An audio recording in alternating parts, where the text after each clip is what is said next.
नमस्कार दोस्तों, Aman Gupta mathematics and physics classes में आपका स्वागत है। दोस्तों, आज मैं आप लोगों के लिए जो टॉपिक लेकर आया हूँ उस टॉपिक का नाम है कंपाउंड माइक्रोस्कोप।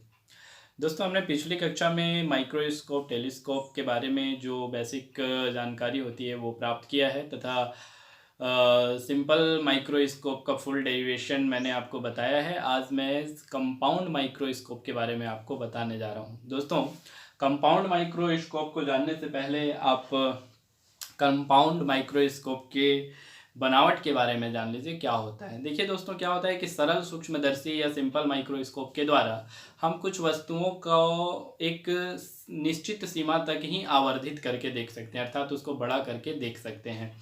परंतु किसी अत्यंत सूक्ष्म वस्तु को और अधिक बड़ा करके देखना हो तो हम उस सिंपल सूक्ष्मदर्शी की सहायता से नहीं देख सकते। तो उसके लिए हमें कंपाउंड माइक्रोस्कोप या संयुक्त सूक्ष्मदर्शी की आवश्यकता पड़ती है।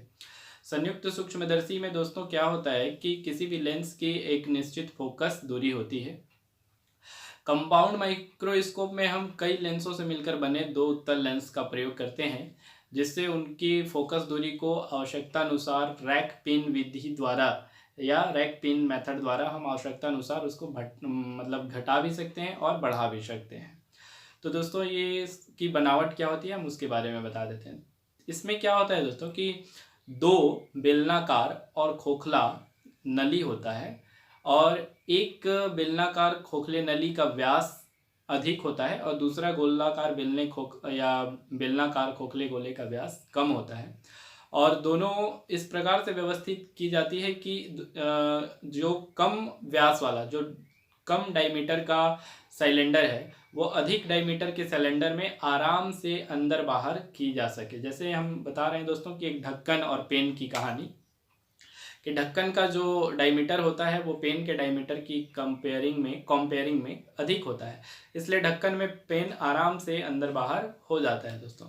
तो उसी प्रकार से हम कंपाउंड माइक्रोस्कोप में भी दो साइलेंडर खोखला साइलेंडर यूज करते हैं, जिनमें एक का डायमीटर ज़्यादा और एक का डायमीटर कम होता है।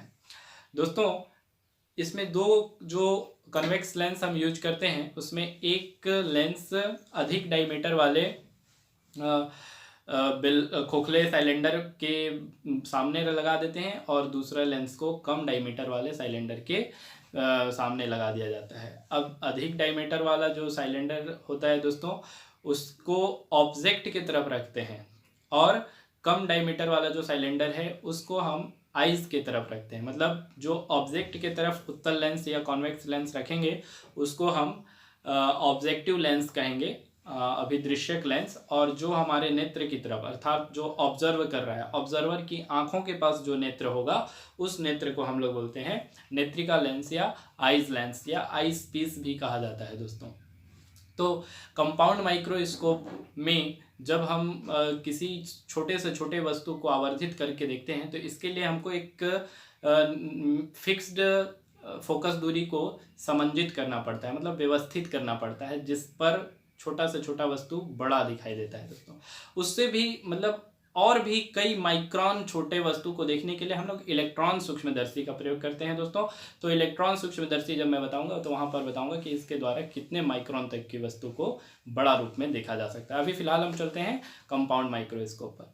देखिए दोस्तों, इसमें ऑब्जेक्टिव लेंस से कुछ दूरी पर ऑब्जेक्ट जिसका हमें प्रतिबिंब प्राप्त करना रहता है या जिस ऑब्जेक्ट को बड़ा रूप में देखना रहता है उसको रख लेते हैं। और जैसे ही हम ऑब्जेक्टिव लेंस को व्यवस्थित करते हैं कि इस प्रकार से मतलब व्यवस्थित करते हैं कि वह ऑब्जेक्ट ऑब्जेक्टिव लेंस के फोकस और 2f के बीच में हो, तो वस्तु से होकर जो आने वाली दो प्रकाश किरण है वो अपवर्तन के फलस्वरूप आफ्टर रिफ्रैक्शन, ठीक है, लेंस के दाएं साइड मुख्य अक्ष के नीचे में एक प्रतिबिंब बनता है। जो प्रतिबिंब उल्टा होता है, वास्तविक होता है और हो सकता है वस्तु से बड़ा छोटा हो या वस्तु से बड़ा भी हो सकता है। वो वस्तु की कंडीशन पे डिपेंड करेगा कि वस्तु लेंस से कितनी दूरी पर रखी हुई है दोस्तों। अब ये जो प्रतिबिंब प्राप्त होता है, छोटा, बड़ा या वास्तविक प्रतिबिंब, उल्टा प्रतिबिंब, इसके पास नेत्रिका लेंस को इस प्रकार से व्यवस्थित करते हैं कि यह प्रतिबिंब नेत्रिका लेंस के लिए या नेत्रिका लेंस पर प्रकाश केंद्र प्रकाश केंद्र और फोकस दूरी के बीच में बने। दोस्तों ध्यान रखिएगा, ये प्राप्त प्रतिबिंब ऑब्जेक्टिव लेंस के द्वारा जो प्रतिबिंब प्राप्त हो रहा है वह प्रतिबिंब नेत्रिका लेंस के प्रकाश केंद्र और उसके फोकस दूरी के बीच में बनना चाहिए, ये ध्यान रखना चाहिए। तो ऐसी स्थिति में इस लेंस से होकर दो प्रकाश किरण गुजरेगी, अपवर्तित होगी, और ये दोनों प्रकाश किरण एक दूसरे को प्रतिच्छेद नहीं करती, परंतु दोनों प्रकाश किरण को जब हम पीछे तक बढ़ाते हैं तो ये एक दूसरे को किसी बिंदु पर मिलते हैं, और जहां पे ये दोनों प्रकाश किरण पीछे बढ़ाने पर मिलते हैं वहां मुख्य वस्तु का प्रतिबिंब जो है वो बड़ा प्राप्त होता है। वो नेत्रिका लेंस के लिए यह प्रतिबिंब आभासी होगा, सीधा होगा, वस्तु से बड़ा होगा, परंतु जो ऑब्जेक्टिव लेंस है उस लेंस के लिए यह प्रतिबिंब उल्टा होगा, वास्तविक होगा और वस्तु के सापेक्ष बहुत बड़ा होगा। तो ये था दोस्तों कंपाउंड माइक्रोस्कोप का संरचना और उसकी कार्यप्रणाली। दोस्तों हम इसकी आवर्धन क्षमता में चलते हैं। आवर्धन क्षमता को बताने से पहले हम बता दें दोस्तों कि प्रतिबिंब द्वारा जो बना दर्शन कोण है और स्पष्ट दृष्टि की न्यूनतम दूरी पर वस्तु द्वारा जो बना दर्शन कोण है, इनके अनुपात को कंपाउंड माइक्रोस्कोप की मैग्नीफाइंग पावर कहते हैं, अर्थात संयुक्त सूक्ष्मदर्शी की आवर्धन क्षमता कहा जाता है। आवर्धन क्षमता को हम लोग स्मॉल m से दिखाएंगे और मान लेंगे दोस्तों कि अगर मान लीजिए कि प्रतिबिंब द्वारा बना दर्शन कोण बीटा है और वस्तु द्वारा बना दर्शन कोण अल्फा है, तो स्मॉल m इक्वल टू हो जाएगा बीटा बट्टा अल्फा या बीटा अपॉन अल्फा। वस्तु की दूरी u होगी, प्रतिबिंब की दूरी v होगी, फोकस दूरी f होगी। लेकिन ध्यान रखिएगा दोस्तों, यहाँ दो लेंस है, एक ऑब्जेक्टिव लेंस है और एक आइज लेंस है, इसलिए जब हम ऑब्जेक्टिव लेंस के लिए वस्तु की दूरी यूज करेंगे तो वहाँ पर UO का प्रयोग करेंगे, प्रतिबिंब की दूरी के लिए VO का प्रयोग करेंगे और फोकस दूरी के लिए FO का प्रयोग करेंगे। जबकि नेत्रिका लेंस के लिए जब हम इन्हीं पहलुओं का पहल करेंगे या दोहराएंगे तो नेत्रिका लेंस के लिए वस्तु की दूरी UE हो जाएगा, फोकस दूरी FE हो जाएगा और प्रतिबिंब की दूरी स्मॉल VE होगा दोस्तों। और दोनों कंडीशन में स्पष्ट दृष्टि की न्यूनतम दूरी को कैपिटल D से ही हम प्रेजेंट करेंगे। तो चलिए आते हैं इसके पूरी बनावट को एक डायग्राम के माध्यम से समझ लेते हैं, तो उसके बाद जो आपके अंदर की कन्फ्यूजन होगी वो डायग्राम के माध्यम से आप क्लियर कर लीजिएगा दोस्तों इसकी बनावट आपके सामने मौजूद है। देखिए, माना LO एक लेंस है जिसका प्रकाश केंद्र O है, O मीन्स ऑब्जेक्टिव, जिसके फोकस से कुछ दूरी पर AB एक वस्तु है जिसका हमें आवर्धित प्रतिबिंब या आवर्धित रूप प्राप्त करना है। ये वस्तु से होकर दो प्रकाश किरण जा रही है दोस्तों, एक प्रकाश किरण मुख्य अक्ष के समांतर और एक प्रकाश किरण प्रकाश केंद्र से होकर जा रही है। जो प्रकाश किरण प्रकाश केंद्र से होकर जा रही है वो बिना विचलित हुए सीधे निकल जाती है, और जो प्रकाश किरण मुख्य अक्ष के समांतर जा रही है वो अपवर्तन के फलस्वरूप ऑब्जेक्टिव लेंस के फोकस से होकर गुजरती है। दोनों प्रकाश किरण एक दूसरे को A' पर मिल रहे हैं, जहां वस्तु का प्रतिबिंब अर्थात AB का प्रतिबिंब A' B' प्राप्त हो रहा है। यह प्रतिबिंब वस्तु से बड़ा होगा, उल्टा होगा और वास्तविक होगा। दोस्तों अब इस प्रतिबिंब के पास दूसरा लेंस नेत्रिका लेंस या आइज लेंस को इस प्रकार से व्यवस्थित करेंगे कि यह प्रतिबिंब उस लेंस के प्रकाश केंद्र और फोकस के बीच में बने। डायग्राम देखिएगा दोस्तों, हमने दूसरा लेंस LE रखा जिसका प्रकाश केंद्र E है, और इस लेंस के लिए A' B' जो है वो वस्तु का कार्य करेगा, अर्थात ऑब्जेक्ट की तरह व्यवहार करेगा, जिससे होकर दो प्रकाश किरण जाएगा, एक मुख्य अक्ष के समांतर और एक प्रकाश केंद्र से।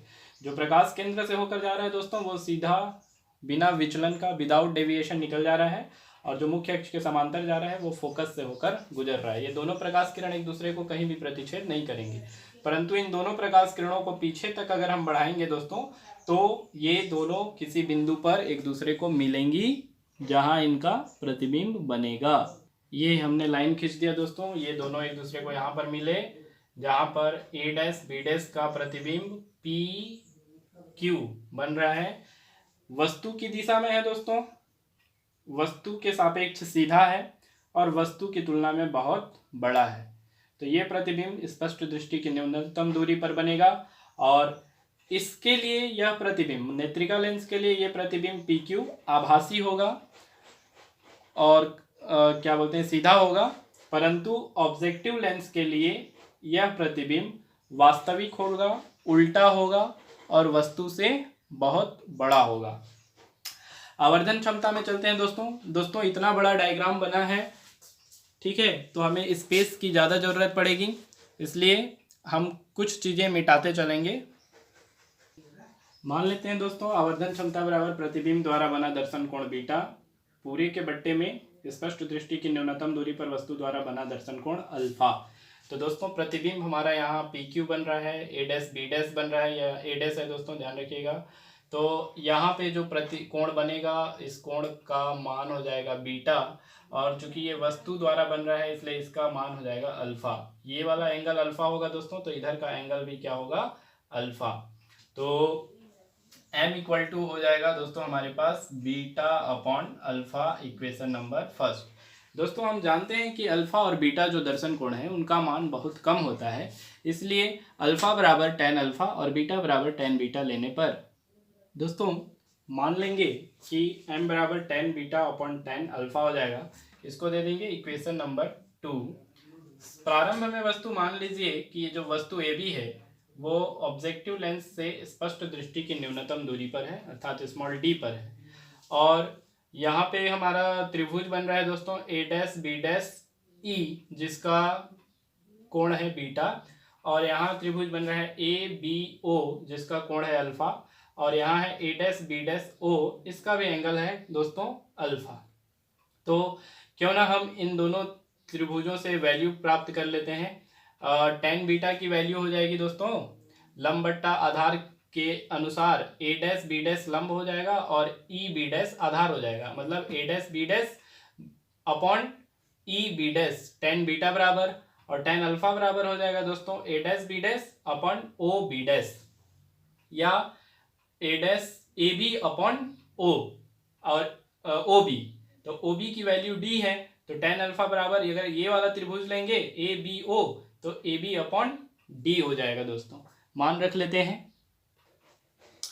tan अल्फा और tan बीटा का वैल्यू को इक्वेशन नंबर 2 में पुट करेंगे दोस्तों, तो हो जाएगा m equal to A dash B dash upon E B dash, और हॉल अपॉन हो जाएगा A B upon capital D. इस वैल्यू को जब हम सॉल्व करेंगे दोस्तों तो हो जाएगा m equal to A dash B dash upon E B dash into में डी ऊपर हो जाएगा दोस्तों और ए बी नीचे आ जाएगा। अब यहाँ पर हम लोग मान रखने की कोशिश करेंगे या इसको और हल कर लेते हैं दोस्तों। इसको मान लेते हैं हम लोग समीकरण नंबर 3 मान लेते हैं दोस्तों, समीकरण नंबर 3। और डायग्राम में चलते हैं दोस्तों। ध्यान देंगे दोस्तों कि ए बी ओ और ए डैश बी डैश ओ, ये दोनों त्रिभुज जो है वो समरूप त्रिभुज है दोस्तों। और समरूप त्रिभुज से हम लोग जानते हैं कि लंब अपॉन लंब का अनुपात बराबर होता है आधार अपॉन आधार का अनुपात, अर्थात एक त्रिभुज का लंब दूसरे त्रिभुज के लंब का जो अनुपात होगा वही अनुपात होगा वही पहले त्रिभुज के आधार और दूसरे त्रिभुज के आधार के बराबर होगा। तो यहाँ पर हम इन दोनों त्रिभुजों से हल कर लेते हैं। हमने लिख लिया दोस्तों कि A B upon A dash B dash equal to O B upon O B dash, लंब बट्टा लंब का अनुपात बराबर आधार बट्टा आधार का अनुपात। दोस्तों हम इसी को या करके लिख लेते हैं कि ये हर जब अंश में चला जाएगा, अंश और हर आ जाएगा, तो ये भी टर्म ऊपर नीचे चेंज हो जाएगा। या हम बता देते हैं दोस्तों, ये हो सकता है A dash B dash upon A B equal to O B dash upon O B. दोस्तों यहाँ पर ये वाली वैल्यू जो है समीकरण 3 में देखिए, इक्वेशन 3 में ए डैश बी डैश और डिनोमिनेटर में ए बी है, तो A dash B dash upon A B के प्लेस पे हम लोग रख सकते हैं O B dash upon O B. तब समीकरण 3 से दोस्तों A dash B dash upon A B को हटा दिए, रिप्लेस कर दिए O B dash upon O B से। रिप्लेस करने पर m equal to O B dash upon O B into D upon E B dash आ गया, जिसको हमने इक्वेशन नंबर 4 दे दिया है। अब दोस्तों हम मान लेते हैं, मानना क्या है दोस्तों कि ऑब्जेक्टिव लेंस के लिए वस्तु की दूरी, प्रतिबिंब की दूरी और फोकस दूरी, डायग्राम में आइएगा दोस्तों। मानते हैं ये तो स्पष्ट दृष्टि की न्यूनतम दूरी हमने पहले माना था। मान लीजिए कि ऑब्जेक्टिव लेंस से वस्तु की दूरी है UO, प्रतिबिंब की दूरी मान लीजिए दोस्तों कि प्रतिबिंब की दूरी है VO, प्रतिबिंब A डैश B डैश बन रहा है, इसलिए हमने यहां से यहां FO माना है, तो फोकस दूरी FO हो जाएगा, FO ऑब्जेक्टिव लेंस के लिए। दोस्तों नेत्रिका लेंस के लिए फोकस इधर बन रहा है, इसलिए नेत्रिका लेंस के लिए फोकस दूरी हो जाएगा FE। वस्तु की दूरी नेत्रिका लेंस के लिए A डैश B डैश जो है वो वस्तु है, इसलिए इसकी दूरी हो जाएगा UE। और प्रतिबिंब जो है PQ बन रहा है, तो प्रतिबिंब ये जो बन रहा है दोस्तों ये भी स्पष्ट दृष्टि की न्यूनतम दूरी पर बन रहा है, इसलिए हम उसको VE या कैपिटल D मान सकते हैं। ठीक है दोस्तों, अब इसके अकॉर्डिंग मान रख लेते हैं। दोस्तों हमने मान लिया ऑब्जेक्टिव लेंस के लिए वस्तु की दूरी OB इक्वल टू UO, प्रतिबिंब की दूरी OB dash equal to VO, focus दूरी equal to FO, eyes lens के लिए वस्तु की दूरी EB dash equal to UE, प्रतिबिंब की दूरी EQ equal to VE equal to capital D और फोकस दूरी इक्वल टू FE। दोस्तों इसको D बाद में मान लेंगे, अभी फिलहाल VE ही रखते हैं। ठीक है, तो समीकरण 4 जो हमको प्राप्त हुआ है, समीकरण 4 में हम मान रख देंगे। चिन्ह परिपाटी के नियम से दोस्तों हम जब इसमें मान रखेंगे तो ये मान हमारे पास आएगा m equal to O B dash की वैल्यू है दोस्तों O B dash equal to VO, तो VO अपॉन OB की वैल्यू है UO, तो ये हो जाएगा माइनस UO। दोस्तों माइनस क्यों होगा, क्योंकि ये लेंस के बाय साइड ऑब्जेक्ट बनता है, अर्थात आपतित प्रकाश के विपरीत दिशा में, और ये पॉजिटिव इसलिए होगा क्योंकि लेंस के दाएं साइड प्रतिबिंब बन रहा है A डैश B डैश, अर्थात आपतित प्रकाश की दिशा में। इंटू D जो है स्पष्ट दृष्टि की न्यूनतम दूरी पर वस्तु है, इसलिए वो भी ऋणात्मक हो जाएगा दोस्तों, माइनस D लेंस के बाएं साइड होने के कारण। और EB डैश वस्तु की दूरी है EB डैश UE, इसलिए ये भी ऋणात्मक होगा UE। अब दोस्तों देखिए माइनस माइनस प्लस हो जाएगा, इसको अगर हम हल करें तो होगा या m equal to minus VO upon UO into D upon UE। ये जो सूत्र आएगा दोस्तों ये आवर्धन क्षमता के लिए सूत्र होगा, जिसको हम दे देंगे इक्वेशन नंबर 5। इस सूत्र के आधार पर यहाँ माइनस नहीं है दोस्तों, ध्यान रखिएगा, माइनस यहाँ पे है, m बराबर minus VO upon UO plus into D upon UE, equation number 5। इस सूत्र के आधार पर दोस्तों हम कंपाउंड माइक्रोस्कोप की दो स्थितियां निकालते हैं। स्थिति फर्स्ट, जब प्रतिबिंब स्पष्ट दृष्टि की न्यूनतम दूरी पर बने, और स्थिति सेकेंड, जब प्रतिबिंब अनंत पर बने। तो सबसे पहला चलते हैं दोस्तों स्थिति फर्स्ट, जब प्रतिबिंब स्पष्ट दृष्टि की न्यूनतम दूरी पर बने। मान लेते हैं दोस्तों कि जब प्रतिबिंब स्पष्ट दृष्टि की न्यूनतम दूरी पर बनेगा तो नेत्रिका लेंस के लिए या आइज लेंस के लिए फोकस दूरी F इक्वल टू FE हो जाएगा, वस्तु की दूरी U इक्वल टू UE तथा प्रतिबिंब की दूरी V बराबर माइनस D हो जाएगा। दोस्तों हमने पहले भी मान लिया है, यहाँ पर हम दोबारा उसको मान रहे हैं। तब लेंस सूत्र से चलेंगे दोस्तों, यहाँ पे लिखेंगे तब लेंस सूत्र से 1/F बराबर 1/V माइनस 1/U। मान रख लीजिए दोस्तों 1/F के प्लेस में हो जाएगा, यहाँ पे ही हम कंटिन्यू करते चलते हैं, या 1/FE इक्वल टू 1/V के प्लेस में हो जाएगा दोस्तों माइनस D, फिर माइनस 1/U के प्लेस में हो जाएगा माइनस UE। ये माइनस माइनस प्लस हो जाएगा, 1/-D इधर ट्रांसफर होगा, तो हो जाएगा 1/FE 1/FE प्लस में हो जाएगा 1/D इक्वल टू में 1/UE होगा दोस्तों। देखिए माइनस माइनस प्लस। अब इस 1/UE की जो वैल्यू है दोस्तों वो हम इक्वेशन नंबर 5 में रखेंगे, और इक्वेशन नंबर 5 है हमारे पास minus V O upon U O into D upon U E. यहाँ से डी को क्या हटाएंगे दोस्तों तो 1 अपॉन यू ई बचेगा, डी को अलग कर देंगे तो 1 अपॉन यू ई बचेगा। तो इस यू ई के प्लेस पर हम रख देंगे 1 upon F E plus 1 upon D. तो समीकरण 5 से हो जाएगा m equal to minus V O upon U O into D बाहर हो जाएगा, ब्रैकेट में हो जाएगा 1 upon F E plus 1 upon D. हो गया दोस्तों। ये जो डी बाहर दिख रहा है उसको अंदर में मल्टीप्लाई कर देंगे तो होगा minus V O upon U O into bracket में D upon F E plus D upon capital D. D और डी कैंसिल होगा, उसके प्लेस में 1 बचेगा।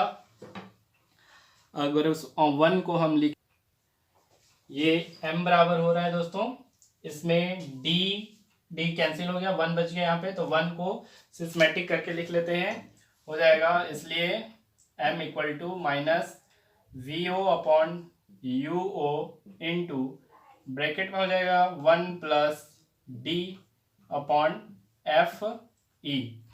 ये जो फार्मूला आएगा दोस्तों, ये फार्मूला हो जाएगा इक्वेशन नंबर 6 और यही होगा स्पष्ट दृष्टि की न्यूनतम दूरी के लिए सूत्र।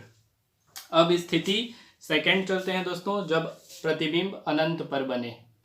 दोस्तों किसी भी वस्तु का प्रतिबिंब अनंत पर तब बनता है जब वस्तु फोकस पर स्थित होता है। तो इस कंडीशन में मान लेंगे कि नेत्रिका लेंस के लिए जो वस्तु की दूरी यू ई है वो फोकस दूरी एफ ई के बराबर होगी।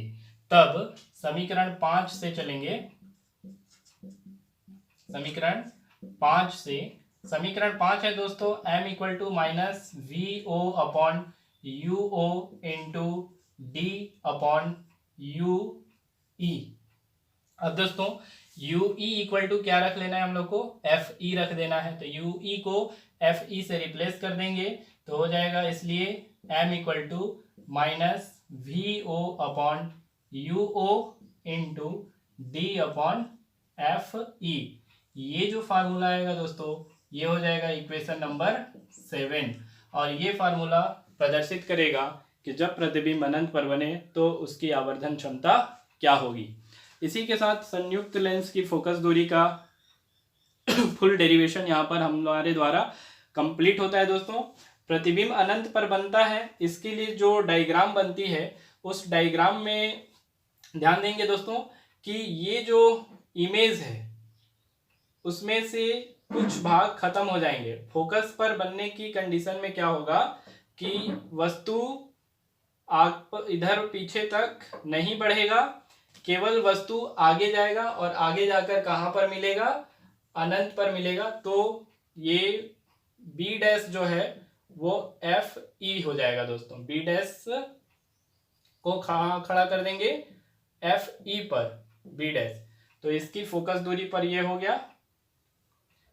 तो इस स्थिति में वस्तु जब फोकस पर होगा तो इसका प्रतिबिंब अनंत पर बनेगा दोस्तों, और उल्टा प्रतिबिंब बनेगा, वस्तु से बड़ा प्रतिबिंब बनेगा और वास्तविक होगा जो मुख्य अक्ष के ऑब्जेक्टिव लेंस के सापेक्ष भी सीधा होगा, वस्तु से बड़ा होगा और वास्तविक प्रतिबिंब होगा दोस्तों। धन्यवाद दोस्तों। आपसे निवेदन है कि अगर आपने मेरा चैनल सब्सक्राइब नहीं किया है या फिर आप नए यूजर हैं तो आप मेरे चैनल को सब्सक्राइब कर लीजिए और अधिक से अधिक मेरे वीडियो को शेयर कीजिए दोस्तों। आप कमेंट करके ज़रूर बताइएगा कि मेरा यह पूरा वीडियो आपको कैसा लगा।